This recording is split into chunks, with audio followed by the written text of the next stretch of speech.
Hello, today I would like to work with you on the French Overture. Dotted rhythm, not always. Most of the time it was paced by the king's son's entrance in the court, and the violinists of Lully were playing around him like a cloud of music following him. And if he stopped and checked some of the members of his court, the time he stayed they double, triple dotted, and when he moved to the next step they played a shorter value, so it was uneven rhythm. Nevertheless, the fact that the composers considered that as a French style was also because of that kind of sense of pomp and circumstance, like it's a certain majestic, almost theatrical entrance for a king who loved ballet, promoted it, danced it himself, and all the court organization of ballrooms where they had these different dances that were danced with absolute etiquette and detailed organization of step motions, was part of the way of bringing one's body into action, in the motion, just like prose and verse, and that was walk and rhythmic walk, or so to say, dance step. So it added a certain level of nobility to it. Louis XIV, the 14th, therefore in French, the king's son, instituted the centralization of the government in Paris, and therefore in Versailles, next to Paris, in the castle he built out of swamps. Well, he didn't build, obviously. Many people died building it for him, but the idea of his politically was to attract all his court around him, and therefore they couldn't foment against him different, let's say, uprisings, as he knew when he was a teenager, called La Fronde, that existed in France. This way he controlled his people who were to serve him and to praise him, all his nobility, and this created a sense of theatrics. So Louis XIV will have music for the wake-up, music for the souper, for the dinner, or for the dîner, which was the déjeuner, the lunch. He theatralized, so to say, staged his daily life. I think it is important to take that into account when Bach in North Germany writes in the French style this G minor prelude from Book 2 in 1744, the Well-Tempered Clavier.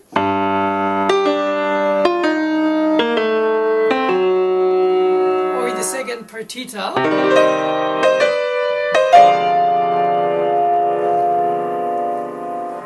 There is also one in the Goldberg Variations.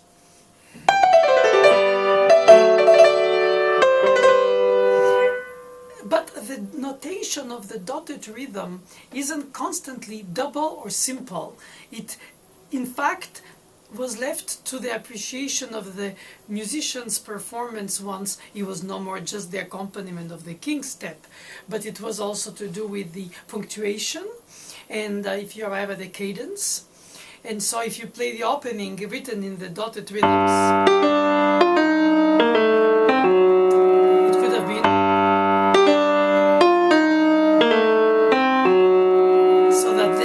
of the distant dissonant intervals, like the, let's say, tritone compared to passing tones of step motion, then they would be less tense, less released. And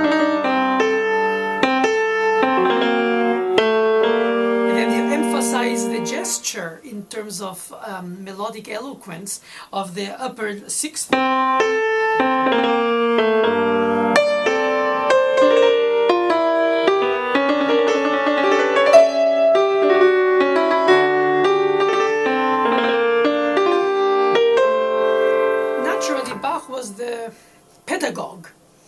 only the composer.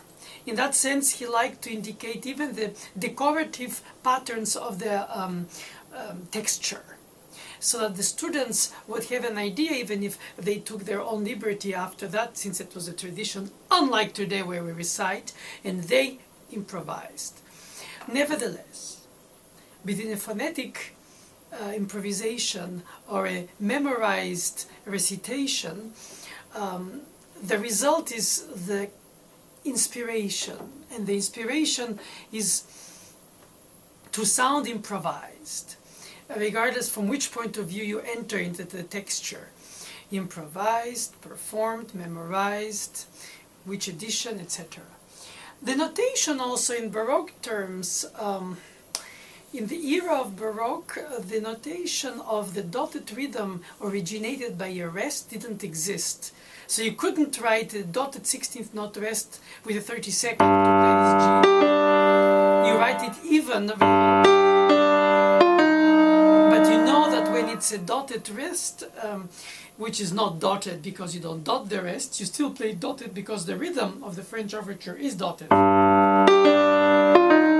But when you dotted a note, 16th note, then of course you could dot it, which is a bit confusing for today's understanding, because it's a tradition that has to be applied on the edition. For instance, the opening of the second partita should be played even if there is no dot on that rest. It's just a convention, but it's good to know and to mention it, because it can create a sense of character if you sound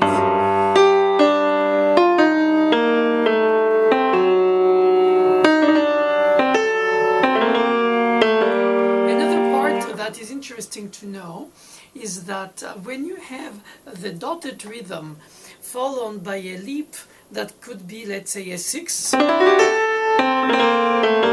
not just a step motion, either it can be a leap or a tirata, sort of a scale arpeggio.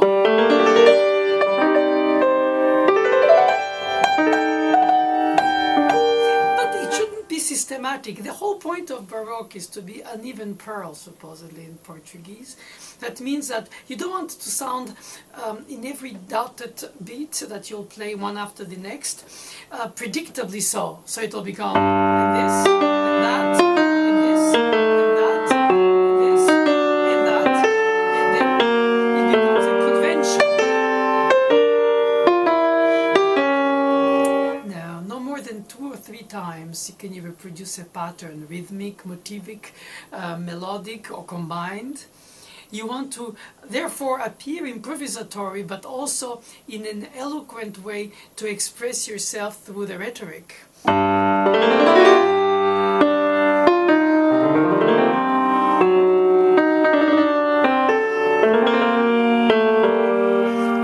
why did I mention earlier that Bach was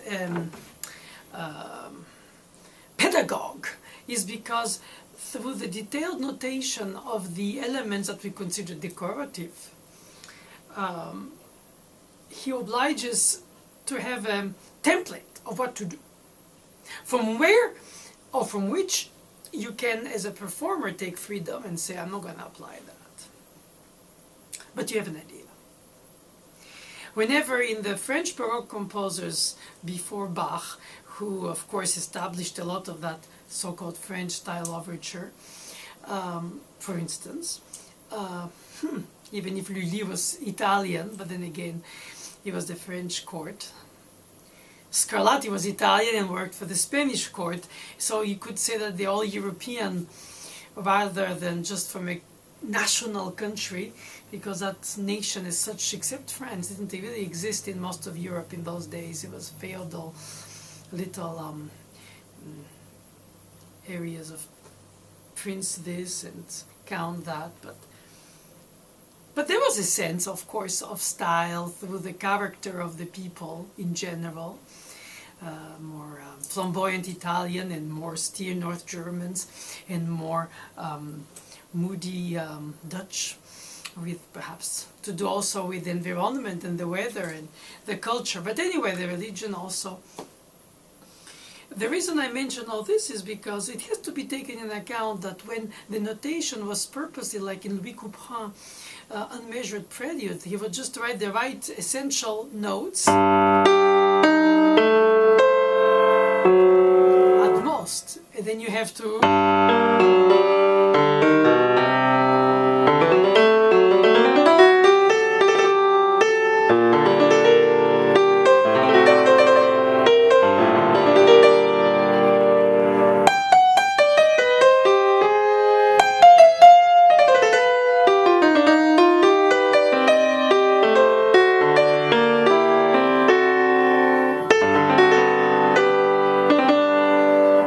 give just a very sore thumb example of an improvisatory, declamatory presentation of a French overture that is not based on a specific note, but on specific arrival notes that are sort of your canvas, and then you fill it up according to the mood of the decoration amount of the day that you want to implement in it. It's like the texture can be more heavily decorated or less.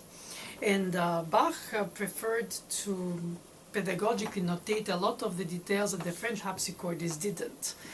So in that way they were less pedagogical on the notation side, but they wrote a lot of explanations about how to treat the very stylistic, well, it's not how they used the word of it, because they didn't think of stylistic since it was only the style of the day anyway. But it was more about the list of ornamentations, so the pincée and the mordant, which in French means the biter, or the upper, or the lower, and so it was more like the codification of expressive devices of ornamentation, mostly imitated from the voice, like port de voix.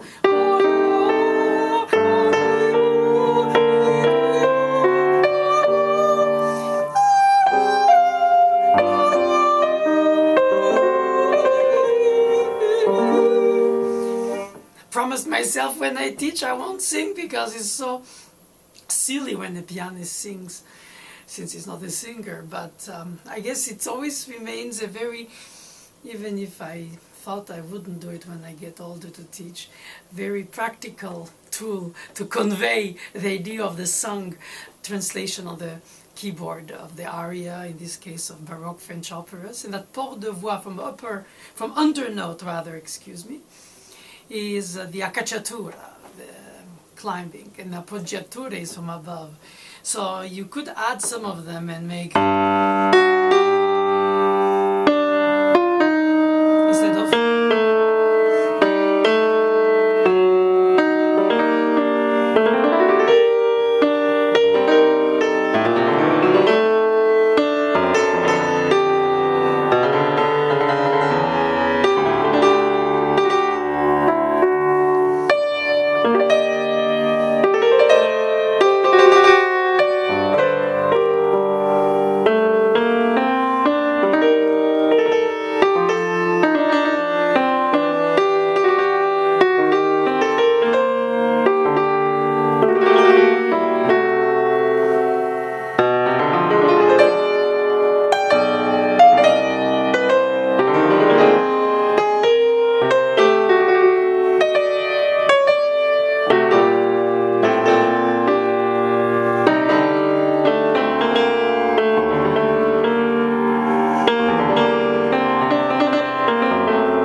variations of suspensions.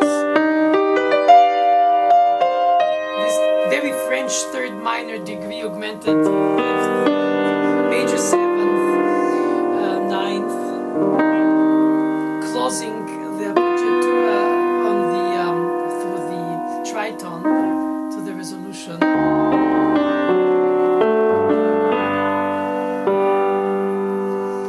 Is a way to constantly unveil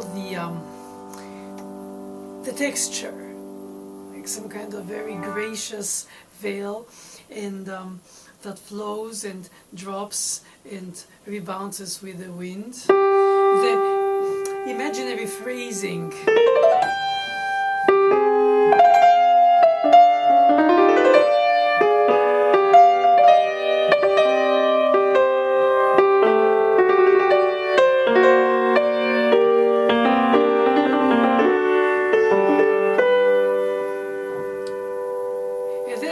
A moment in that prelude of Book 2 in G minor of 1744 of the well-tempered clavier, where Bach modulates in the notation in relative major.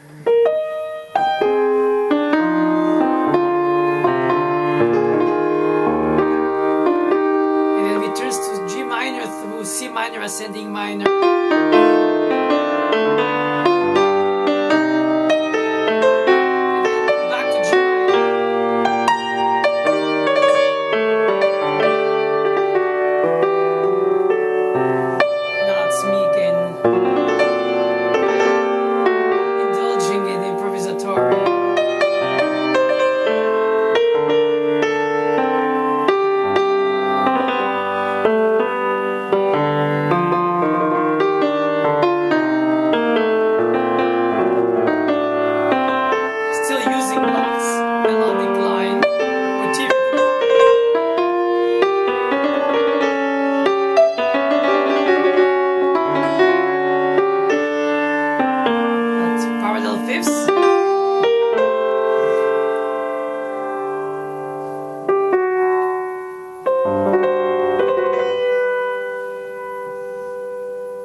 Something also to mention about the trills. The trills are in fact considered most by pianists as some kind of tool of the harpsichordist to prolong the sound in a sort of a vibrato.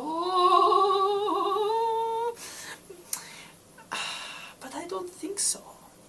Though it doesn't matter what I think, because who am I? Nobody. But the music is universal, and I would just say that through experience I find that rhythmizing the neighboring tone that is being used in the expression of building energy on a given note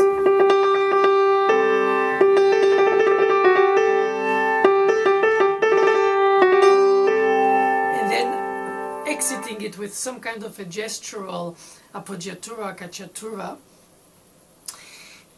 almost emphasizes more the decoration than the bridging that the decoration creates between, let's say, the tonic and the second degree. By delaying it, by emphasizing it, but then the tool becomes thematically more meaningful than the thematic material that it's supposed to enhance.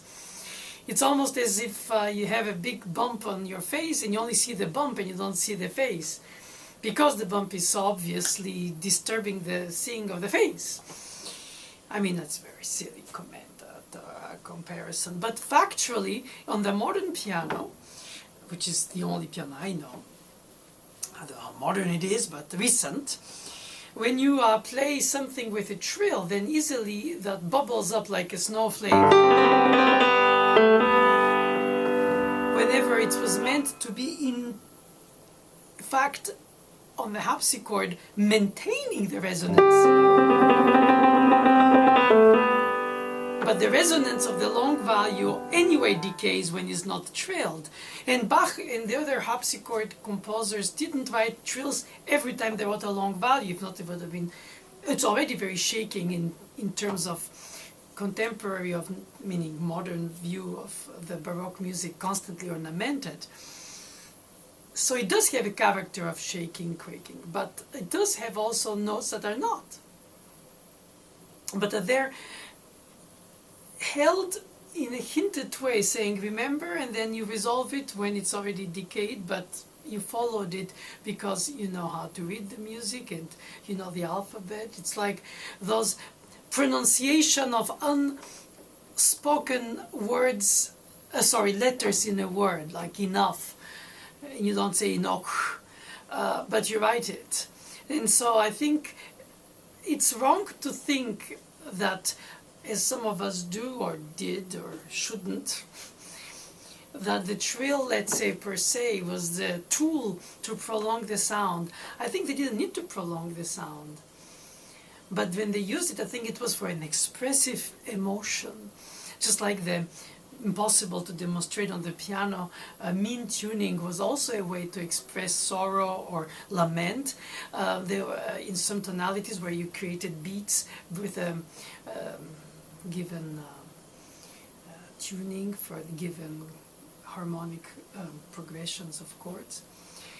All kinds of devices to bring expression, which on the modern piano, homogenized milk sound as it is, cannot really be translated, but can be hinted by a slight delay of a note or rearticulate inside, like...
I can't help it wandering where my fingers flow away from my thoughts, just like dogs running in front of me. I have to keep the leash before I lose them. It's easier to get out of the path if you want to improvise something on a given canvas, but it's harder to re-merge in traffic after and know when to re-enter in the piece. If not, you just wander and you're lost in space. Another reason for which I appreciate so much the creativity of spontaneous of the Baroque interpretations, if that is if there is a word, probably improvisations or fantasiations, like C.P. Bach would say, fantasieren am Klavier, would be the continuo. When you have to, in fact, with it, you don't hear it, without it you miss it. So it's blending in the group of instruments with whom you play wind, strings or singing. And on the harpsichord.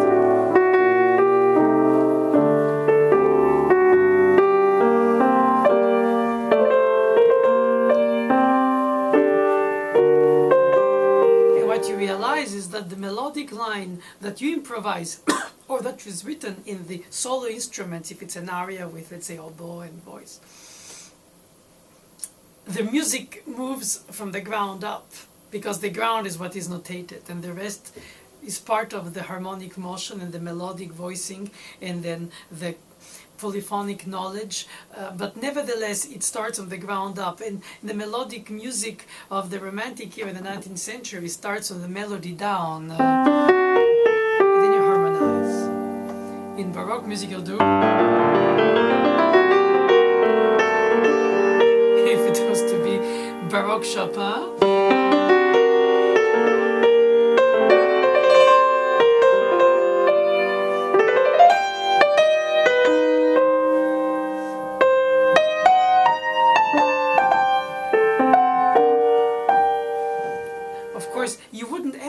emphasize in the interpretation of Baroque music the decorative patterns heavier than the held sounds, which have to be there as the meaningful punctuations.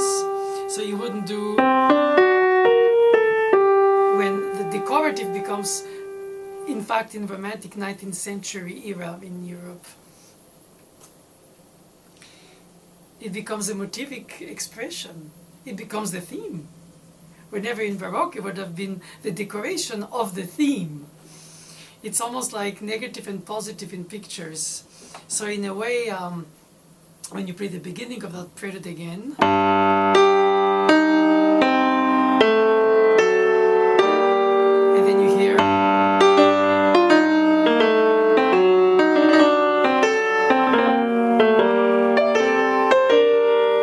emphasize too much the short notes, then you don't hear as much the long notes, so then you hear everything. In terms of oversaturation of the texture, because then you hear this, and that, and this, and that, and this. And with the pedal and the length of sound of the piano, you hear everything holding. And in a way, I think it was in the concept of the composers to have some of the sounds blend with each other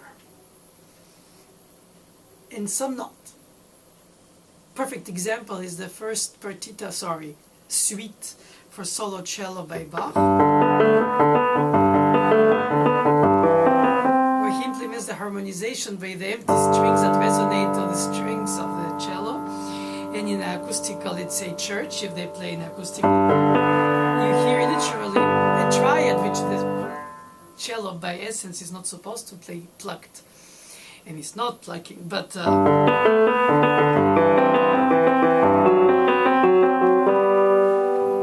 you could consider that some of the combinations of sounds are blending, melting, merging, rising, or sinking in the different chordal harmonic arpeggiations.